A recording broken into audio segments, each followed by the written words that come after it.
Don't settle for anything less than you can be. Make your life a masterpiece. This is a series about how Sigmund Freud's ideas about the unconscious mind have been used by those in power to control the masses in an age of democracy. Last week's episode showed how Freud's ideas spread throughout America in the 1950s. They were promoted by his daughter Anna and by Freud's nephew Edward Bernays, who invented public relations. He brought Freud's theories into the heart of advertising and marketing. A man like you, with a car like this. What they both believed was that underneath all human beings was a hidden, irrational self, which needed to be controlled, both for the good of individuals and the stability of society. But the Freuds were about to be toppled from power by opponents who said they were wrong about human nature. The inner self did not need to be repressed and controlled. It should be encouraged to express itself.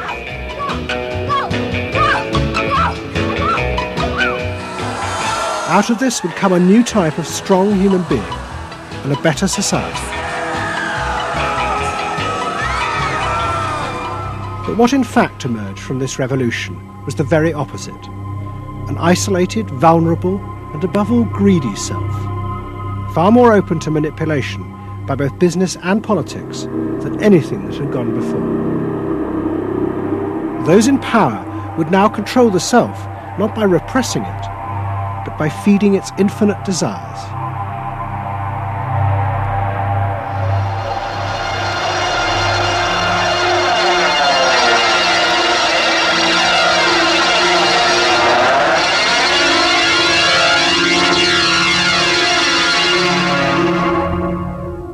What goes on here is the liberation of feeling. In other words, feelings, not just memories, that have been suppressed. For example, screaming, crying, anger. You get a person who's really angry, and they're going to let it out. No! I could kill you. I'm an old man. Listen, I can't get all the strength into this that young people would get if they had those feelings. That wasn't bad. In the 1950s, a small group of renegade psychoanalysts began a new form of therapy. They worked in small rooms in New York City and encouraged their patients to express their feelings openly. I want help. I do. I want help. It was a direct attack on the ideas of the Freudian psychoanalysts, who had become rich and powerful, teaching Americans how to control their feelings. In Freud's work, you see, they were afraid of the feelings. They believed that what they wanted was contained people, very proper, doing the right thing and living a proper life. That's what they wanted. But not an intense emotional life. Freud wasn't emotional himself. He's an intellect, Freud. I was an intellect too, I know, but I'm also more than that now. The leader of this group was a man hated by Freud and his family. He was called Wilhelm Reich.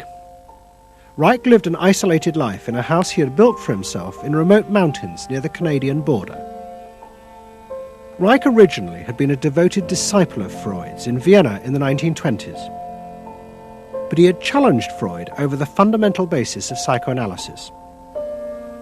Freud argued that at heart, human beings were still driven by primitive animal instincts. The job of society was to repress and control these dangerous forces. Reich believed the complete opposite. The unconscious forces inside the human mind, he said, were good. It was their repression by society that distorted them. That was what made people dangerous. Reich and Freud had two fundamentally differing views about what was essential human nature. At its core, Freud saw an uncontrolled, violent, warlike, raging inferno of emotions. Reich said these things are not the way human beings are originally destined to be.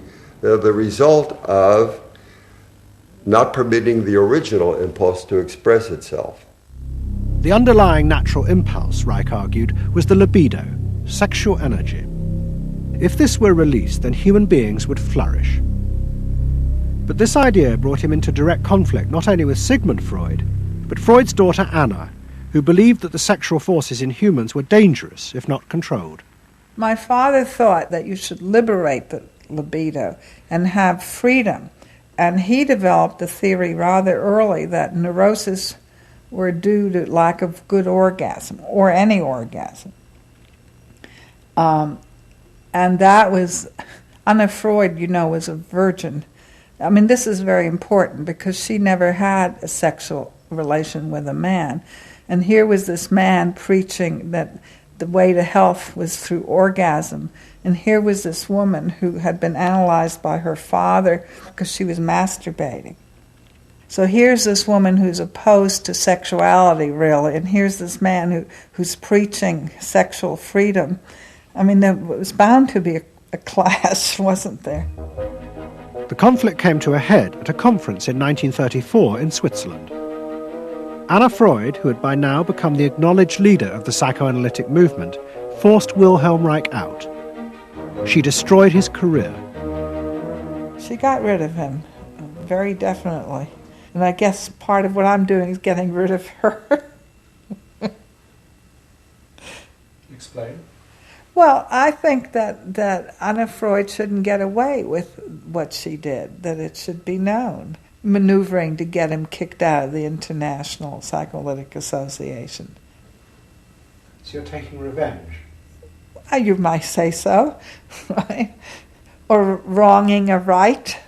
No, righting a wrong. You better cut that one out. Isn't that called a Freudian slip? Yes, it is. Reich fled to the United States and built his home and a laboratory. His ideas became grandiose to the point of madness. He was convinced that he had discovered the source of libidinal energy.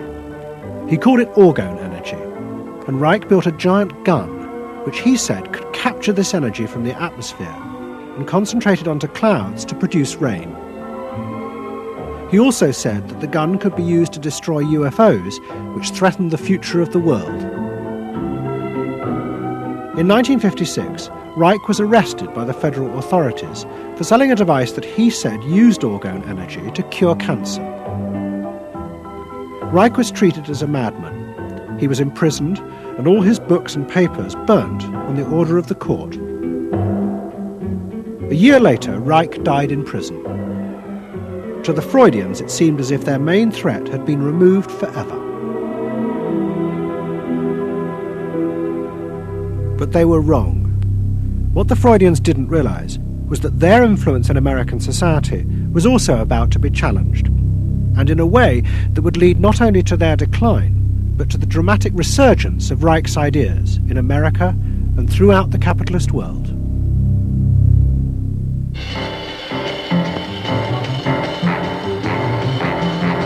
The consumer is king.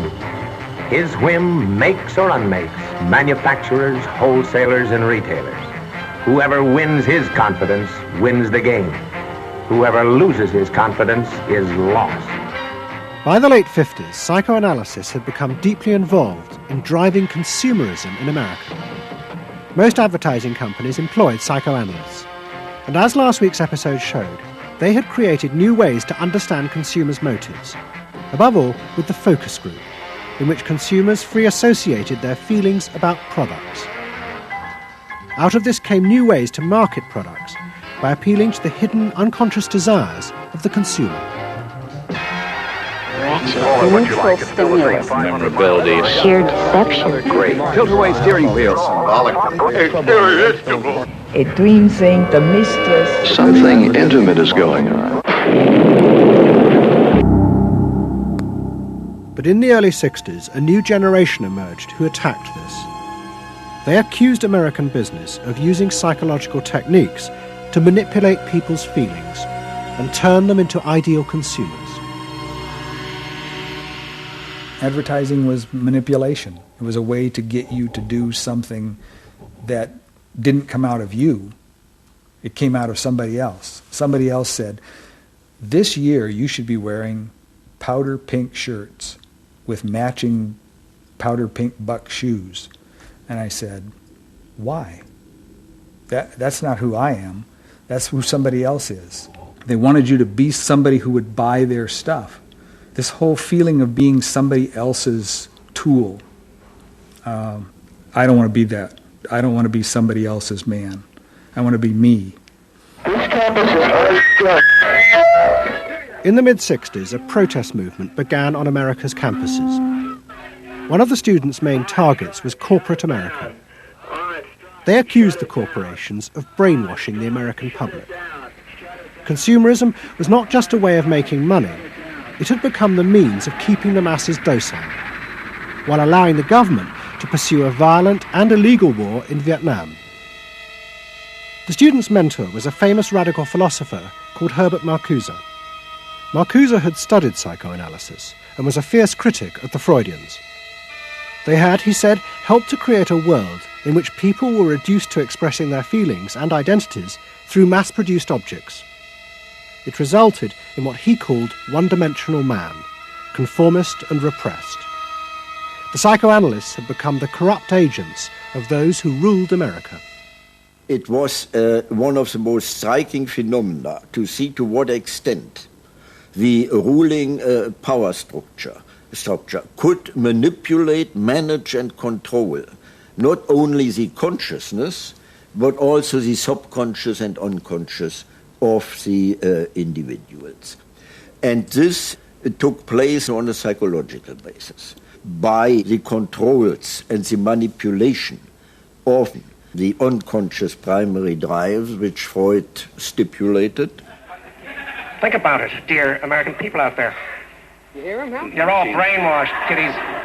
You're all brainwashed. That's why you're here. They're saying right now, kill the bum. Look, I look at you in the living room. You know, you're saying, kill me.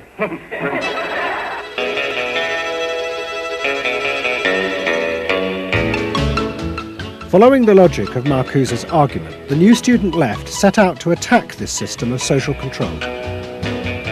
It was summed up in the slogan, "There is a policeman inside all our heads. He must be destroyed." And that policeman was going to be destroyed by overthrowing the state and the corporations that had put him there.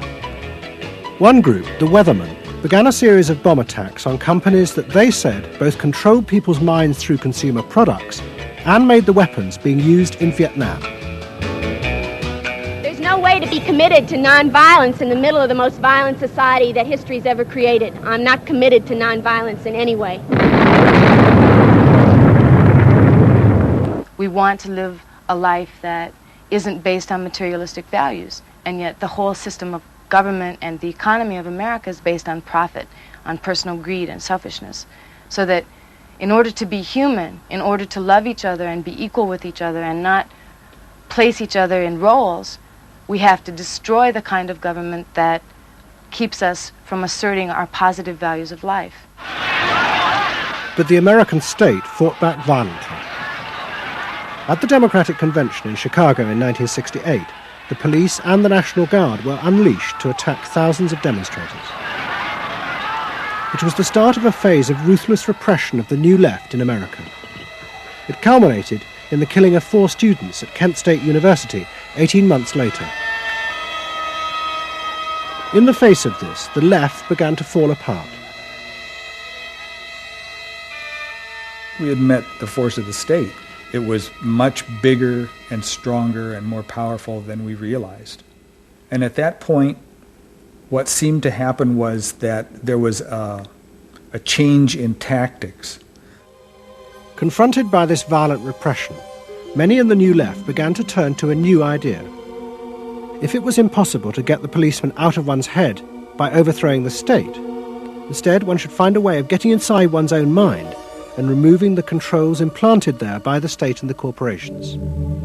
Out of this would come a new self, and thus a new society.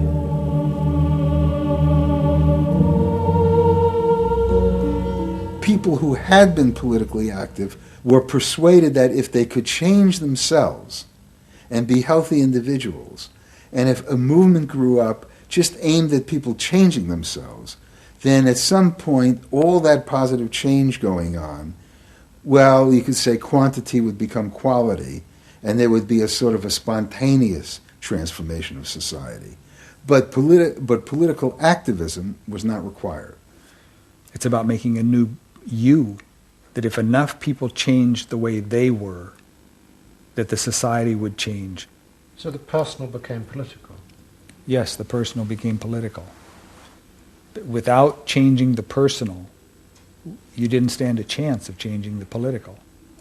Coming up against the state power of the United States was not an option. I mean, they outgunned us. And to produce the new self, they turned to the ideas and techniques of Wilhelm Reich. Since his death, a small group of psychotherapists have been developing techniques based on Reich's ideas. Their aim was to invent ways that would allow individuals to free themselves from the controls implanted in their minds by society. Their centre was a tiny old motel on the remote coast of California. It was called the Esalen Institute. The dominant figure at Esalen was a psychoanalyst called Fritz Perls. Perls had been trained by Reich and had developed a form of group encounter in which he pushed individuals to publicly express the feelings inside them that society had said were dangerous and should be repressed. It's a basic fear of that thing inside me, like a little demon in there. It doesn't come out very often. It's really hard to get it out. Now put the thing inside you on that chair and talk to it. Perls used to call this getting on the hot seat in front of a group. If this were the hot seat and you were Perls, and you would guide me into this process of self-enactment, self-revelation, of staying present to all the parts of yourself and noticing it, and then taking ownership of this. As the demon? Yeah. Yes, I can come out. I can come right out of him, and I can push him aside. So that you, say you. I can push you aside. Yeah. Be the demon with each one of us. I can make you all cry. I can make you all feel terrible. Maybe even forever. I can make this mouth here, do things and say things. I can almost destroy anyone, each one of you, if I get out. There isn't one of you that I would spare. Not even you. Yeah. How do you feel now? I feel better. I feel very honest. Yeah. And you notice the increase of power. In other words, taking ownership of who you are and how you act and how you feel. Your whole being in the world. In other words, giving you autonomy, owning your freedom. I'm frightening. When I have my power, I'm frightening. Say, I frighten you with my power. I frighten you with my power. Now, where do you feel your power? In your hands? In your muscles? Where else? Wake up! I want you to do for me! God damn you! Okay. Stop it. You. It was not phony movement. That's what I wanted to do, and I did it. What Perls and others working at Esalen believed was that they were creating ways that allowed individuals to express their true inner selves. I want them to applaud for me. Out of this, they believed, would come new autonomous beings free of social conditioning. To the left, defeated in the wake of Chicago, it was an enormously attractive idea. These techniques could be used to unleash a new, powerful self, strong enough to overthrow the old order.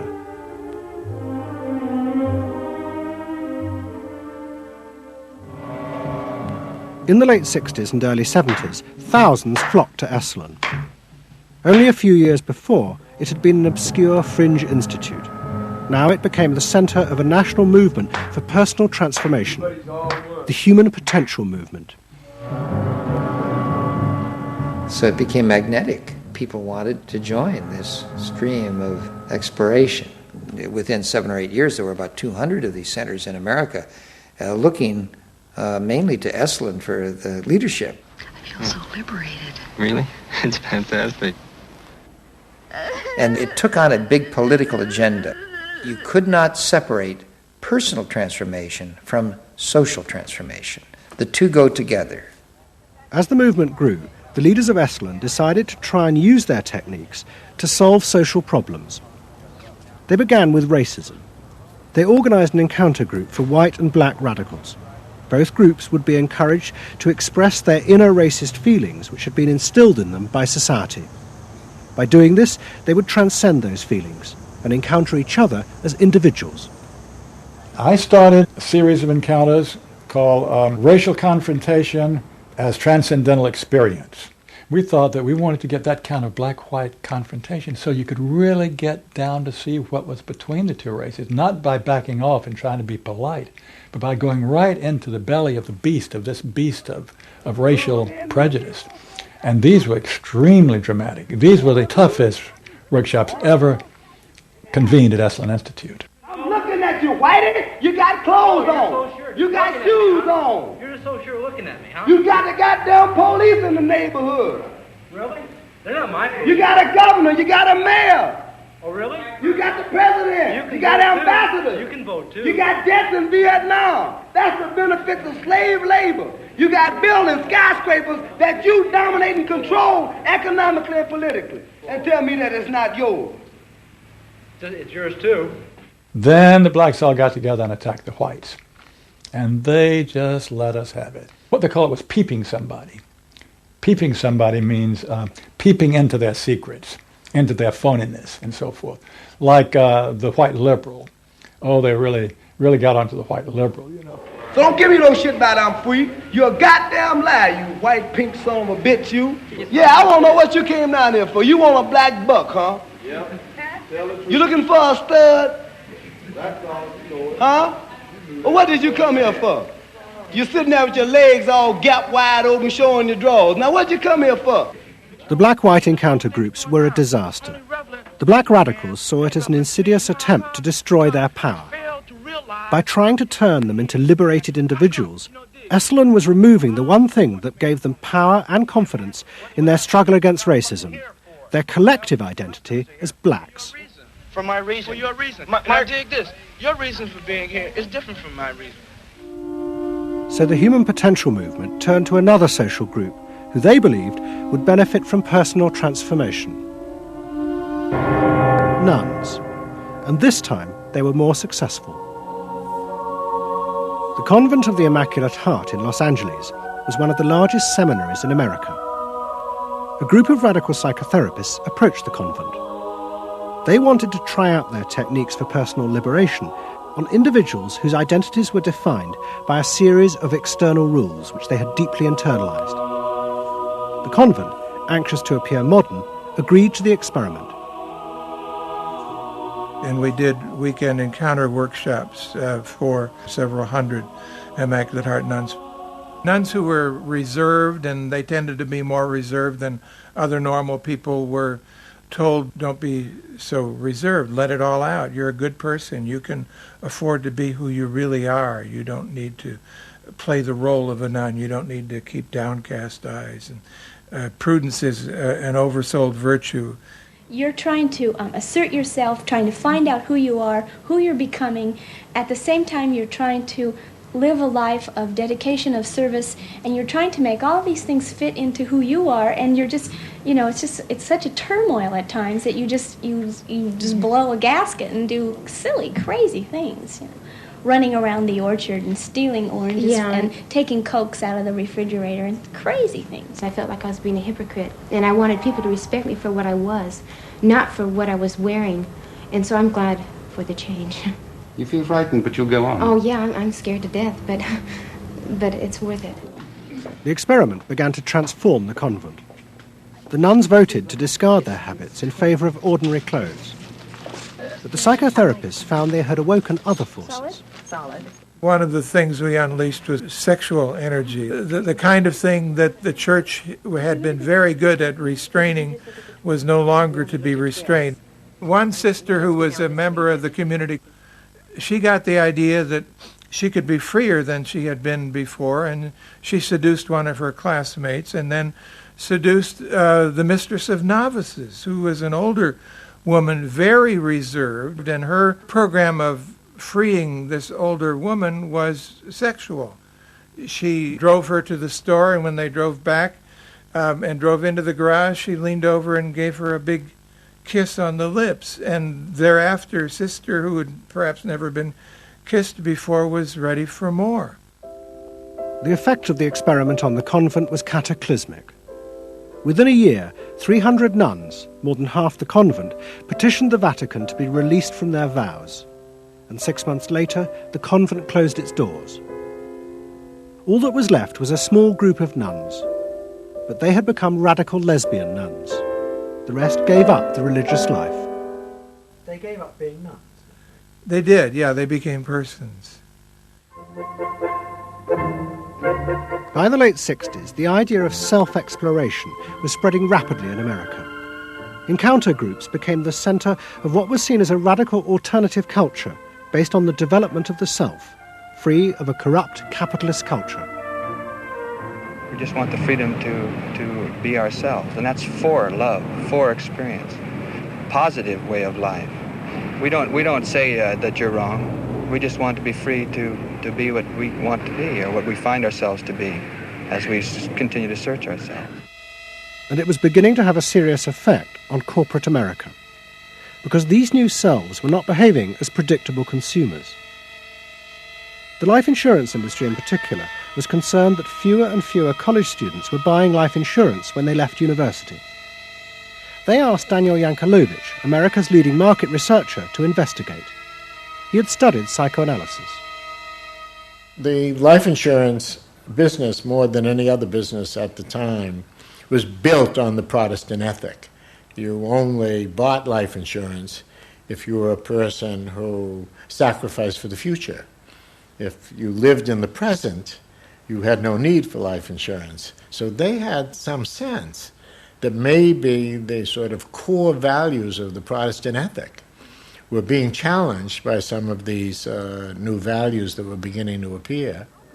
And I was really astonished at what I found. The conventional interpretation, the dominant interpretation, was that it had to do with political radicalism. But, it was clear to us that that was a mask, a cover. The core of it had to do with self-expressiveness.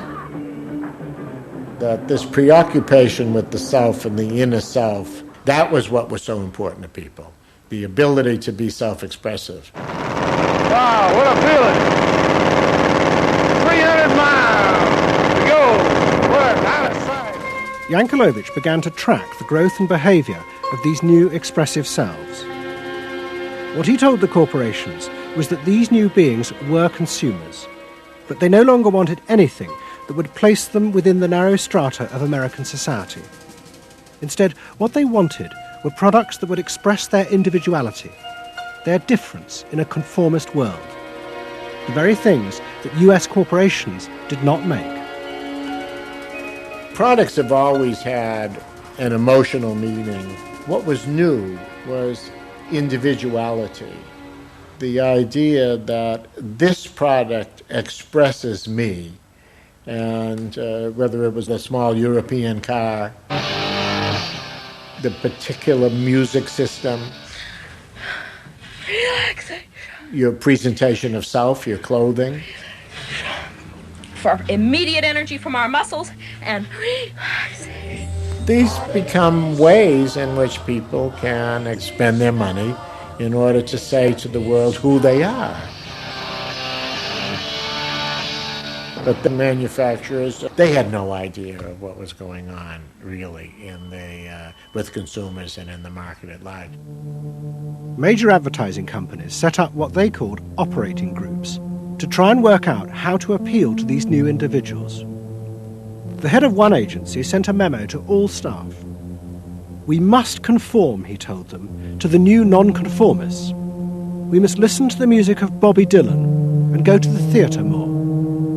But the problem was, few of the self-expressive individuals would take part in focus groups. The advertisers were left to their own devices. There's a new cereal that tastes so right. Makes you dance, it's a way out of sight. It's tasty little squares of malted wheat. It's crispy and it's crunchy and it tastes so neat. Faster though. That's what I'm saying. Use a folk rock with more rock than folk. And there was an even more serious problem. To make products for people who wanted to express themselves would mean creating variety. But the systems of mass production that had been developed in America were only profitable if they made large numbers of the same objects. This had fitted perfectly with the limited range of desires of a conformist society. The expressive self threatened this whole system of manufacture.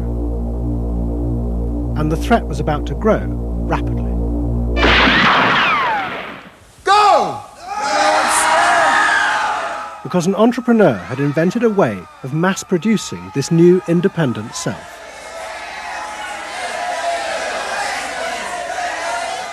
He was called Werner Erhard. Some of the stuff that we traditionally think of as being in your mind is actually in the world, because you're moving to that too. Erhard had invented a system called EST, Erhard Seminar Training. Hundreds of people came for weekend sessions to be taught how to be themselves. And EST was soon copied by other groups, like Exegesis in Britain. Many of Erhard's techniques came from the human potential movement, but he criticised the movement for not having gone far enough. Their idea that there was a central core inside all human beings was, he said, just another limitation on human freedom. In reality, there was no fixed self, which meant that you could be anything that you wanted to be. The thesis of the human potential movement was that there was something really good down in there. And if you took these layers off, what you were going to wind up with was a kernel, a something that was innately self-expressive, that was the true self, that was going to be a wonderful thing. In actuality, you found people who'd gone to the last layer and took off the last layer and found that what was left was nothing. All right, push! Move! Do it!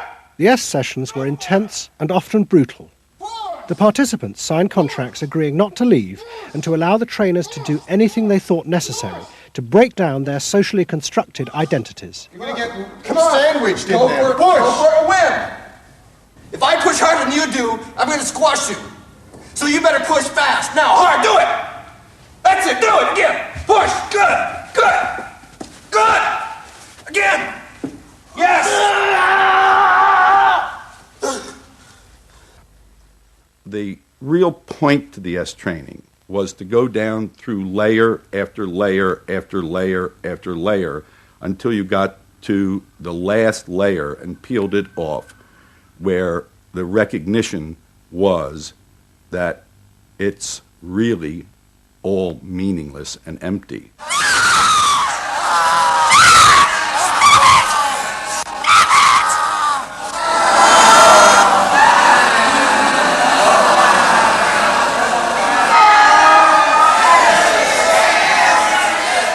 Now, that's existentialism's endpoint. EST went a step further in that people began to recognize that it was not only meaningless and empty, but it was empty and meaningless that it was empty and meaningless. And in that, there's an enormous freedom. All the constrictions, all of the rules you've placed on yourself are gone. And what you're left with is nothing. And nothing is an extraordinarily powerful place to stand, because it is only from nothing that you can create.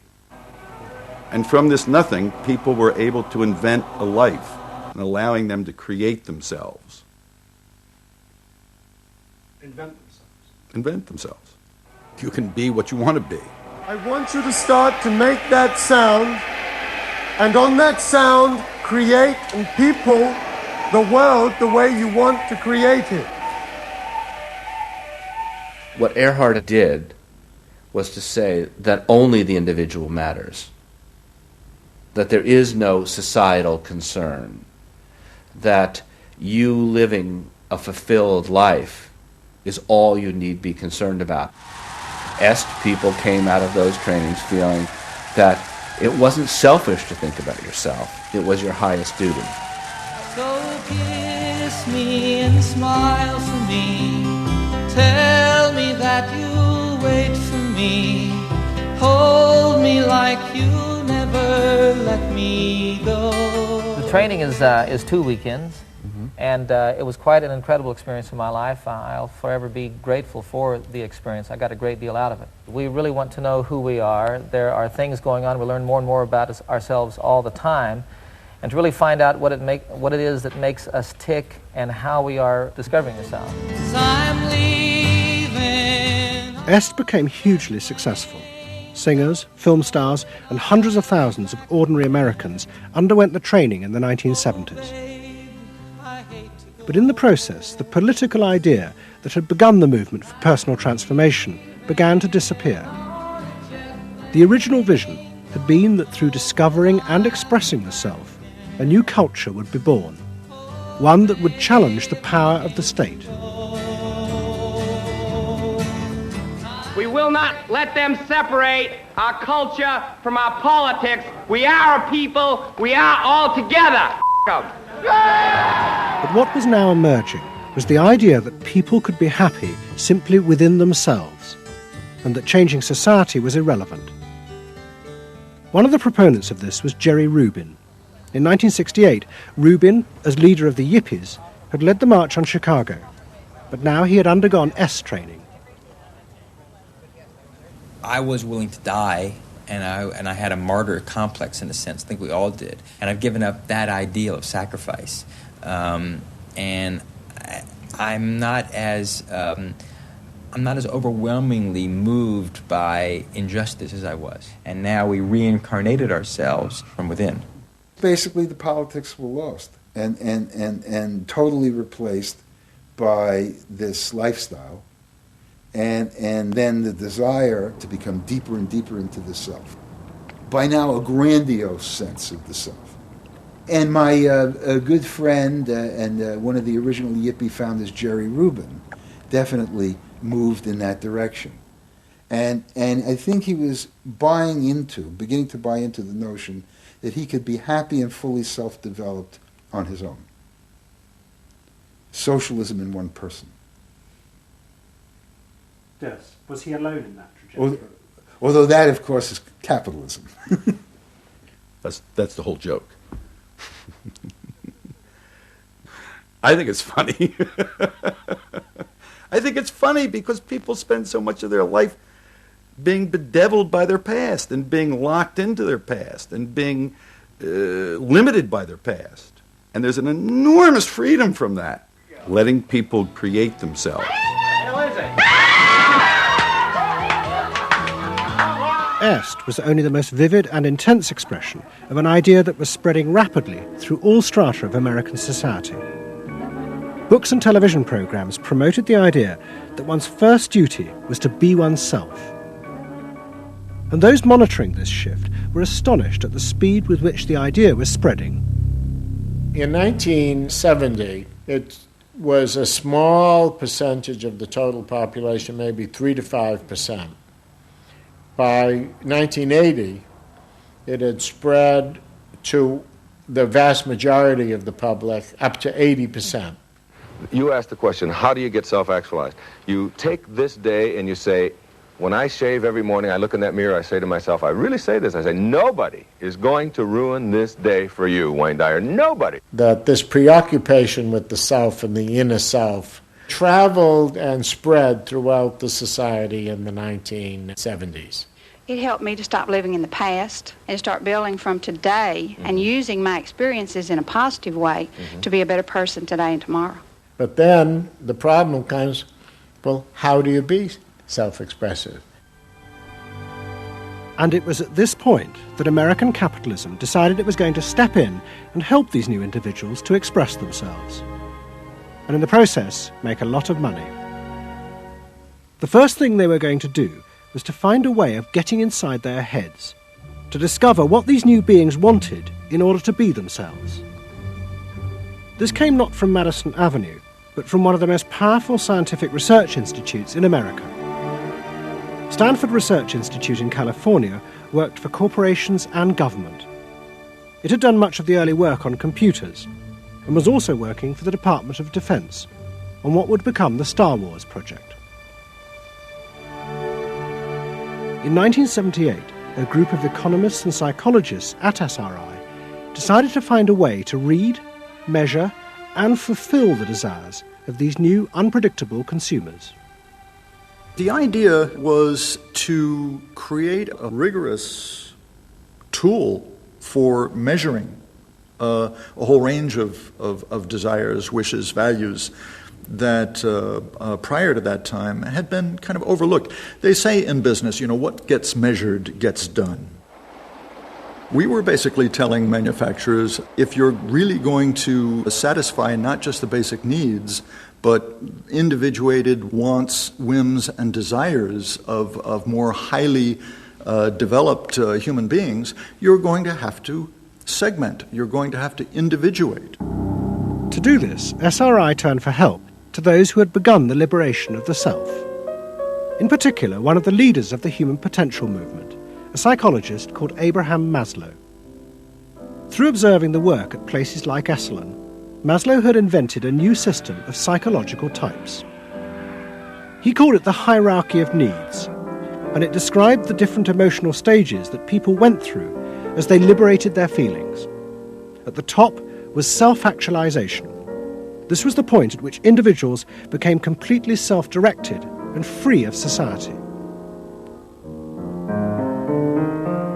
The team at SRI thought that Maslow's hierarchy might form the basis for a new way to categorize society, not by social class, but by different psychological desires and drives. To test this, they designed a huge questionnaire with hundreds of questions about how people saw themselves, their inner values. The questions were designed to see whether people fitted into Maslow's categories. We were trying to find out what people really felt like. So we asked these really penetrating questions, and we hired a company that administers surveys, to do them. They said they've never seen anything like it. Usually you have to send out a postcard 6 weeks and then another postcard, and then you got to call the people up, to get the return rates up. We had an 86% return, and they only sent out one postcard. People loved filling out this questionnaire.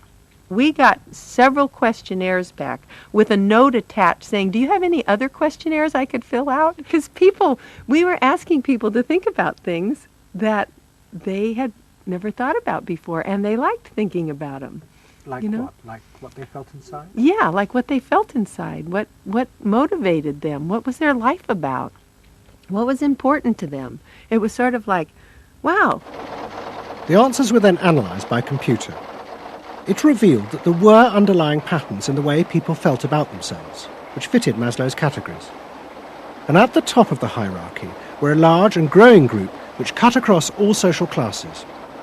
The SRI team called them the inner directeds. These were people who felt they were not defined by their place in society, but by the choices they made themselves. But what SRI discovered was that these people could be defined by the different patterns of behavior through which they chose to express themselves. Self-expression was not infinite. It fell into identifiable types. And the SRI team invented a new term for it: lifestyles. They had managed to categorize the new individualism. They called their system Values and Lifestyles, VALS for short. At the forefront of this change are three new VALS groups we call inner directed. These are people for whom personal satisfaction is more important than status or money. They tend to be self-expressive, complex, and individualistic.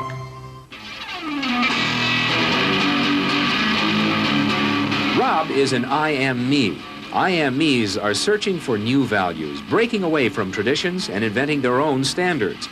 Rob even invented his own name, Rob Noxious. Jody is an experiential.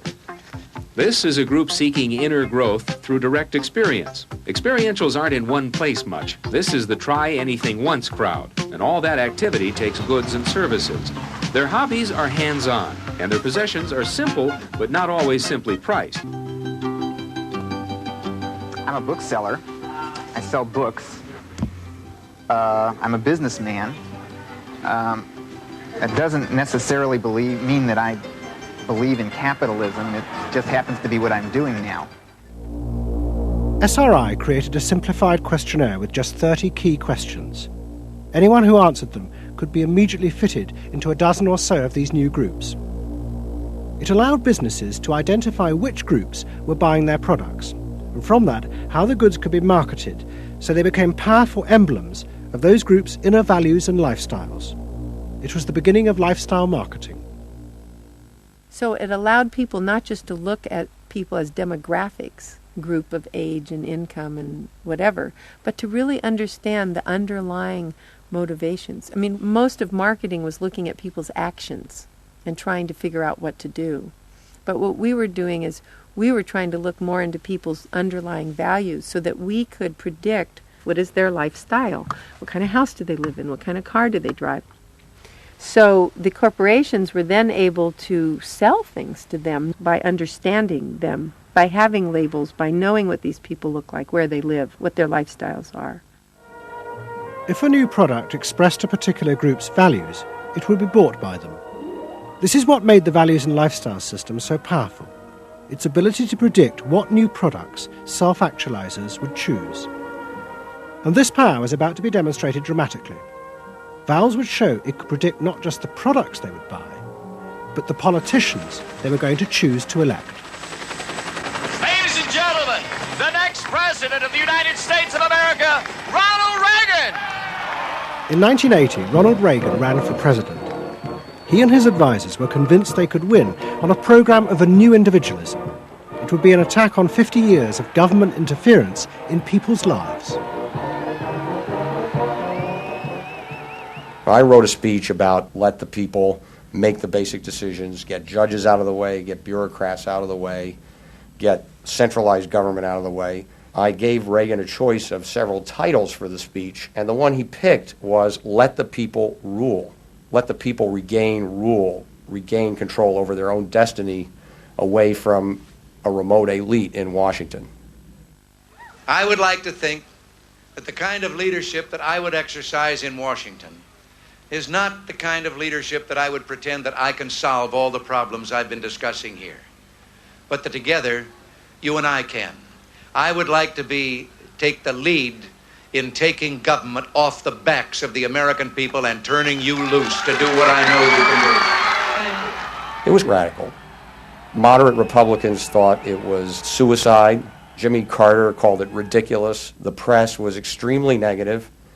But the odd thing is that it polled very well in New Hampshire, which was the first primary state, the state that we had to win. What was odd was that there seemed to be a strange mosaic of support for Reagan's policies.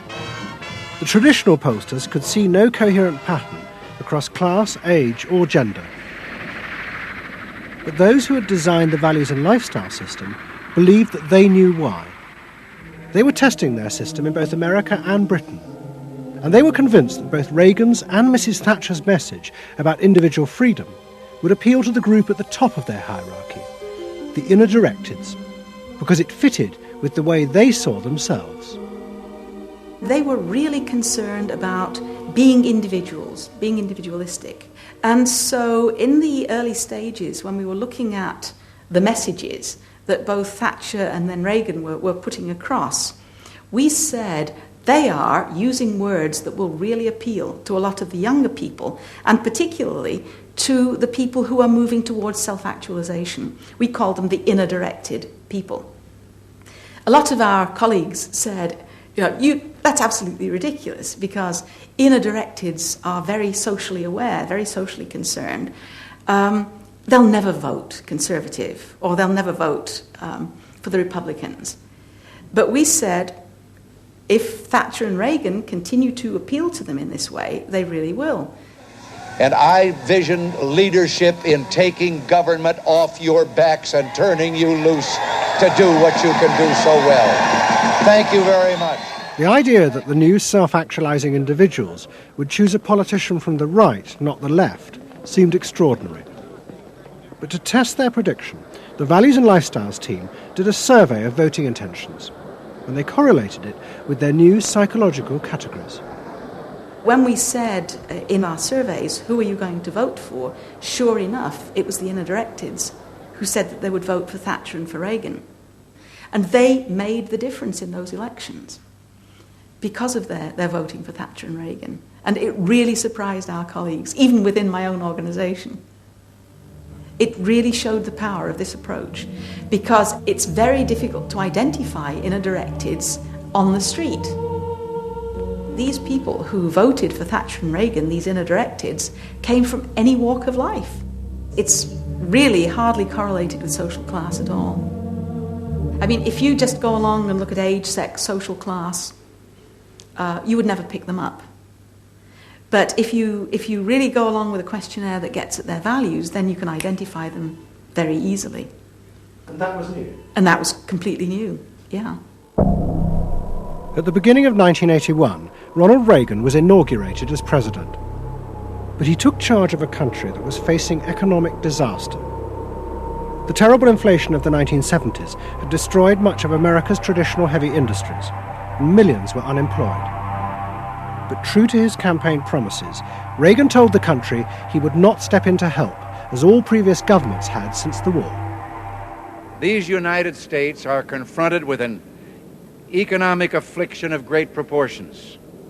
We suffer from the longest and one of the worst sustained inflations in our national history. Idle industries have cast workers into unemployment, human misery, and personal indignity.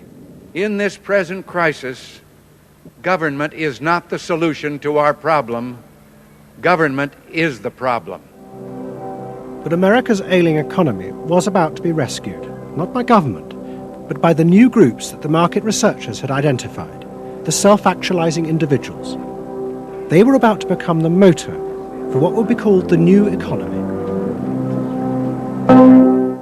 You can be what you want to be. So regarding V8, what do you really want? A tasty product that's good for me. What do you want that for? One technique is that we ask people the same question over and over and over again, and we say, what do you want? What do you really want? What do you want that for? And they start to talk about it, and they kind of get intimate with what's going on. What we're doing with that technique is unpeeling the onion. If you want to think of a person kind of having layers and layers and layers of protection and thoughts and behaviors and beliefs, we want to get to that center core. In the wake of the invention of values and lifestyles, a vast industry of psychological market research grew up. And the old technique of the focus group, invented by the Freudian psychoanalysts in the 50s, was used in a new and powerful way. The original aim of the focus group had been to find ways to entice people to buy a limited range of mass-produced goods. But now focus groups were used in a different way to explore the inner feelings of lifestyle groups, and out of that invent whole new ranges of products, which would allow those groups to express what they felt was their individuality. And the generation who had once rebelled against the conformity imposed by consumerism now embraced it because it helped them to be themselves.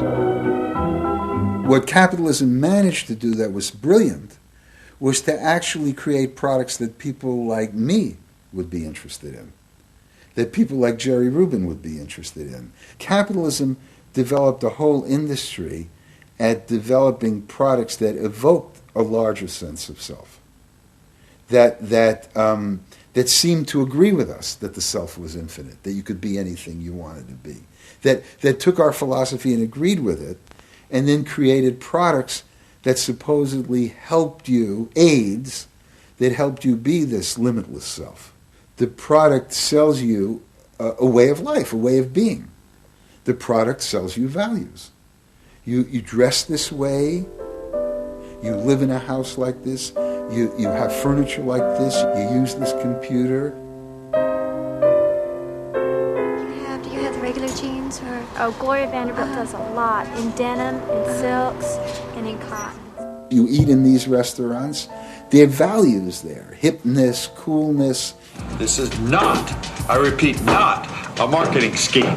So the notion that you could buy an identity replaced the original movement notion that you were perfectly free to create an identity. And you were perfectly free to change the world and make the world anything you wanted it to be.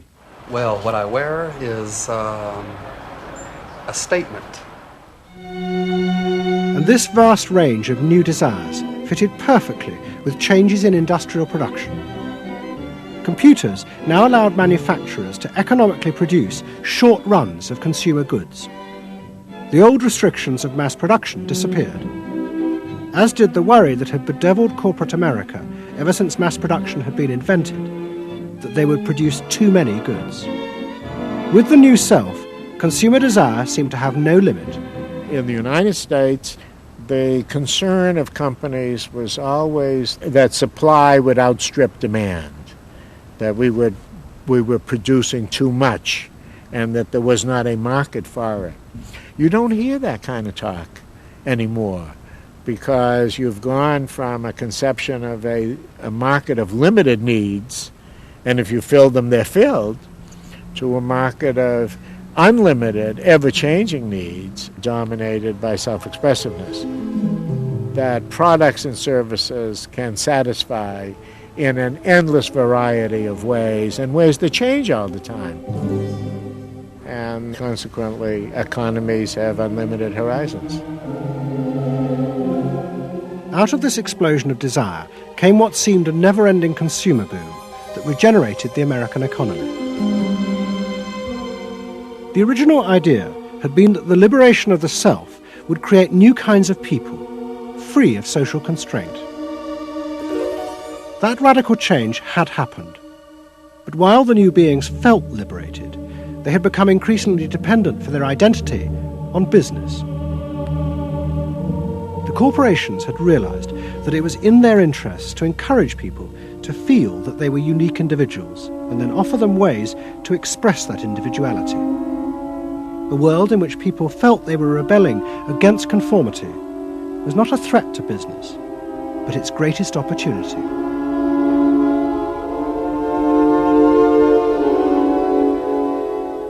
It was, in a sense, the triumph of the self. It was the triumph of a certain self-indulgence, a view that everything in the world and all moral judgment was appropriately viewed through the lens of personal satisfaction. Indeed, the ultimate ending point of that logic is that there is no society. There is only a bunch of individual people making individual choices to promote their own individual well-being.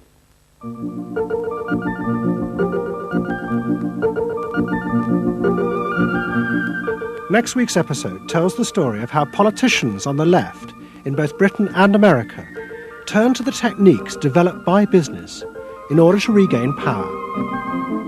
But what they didn't realize is that what had worked for business would undermine the very basis of their political beliefs.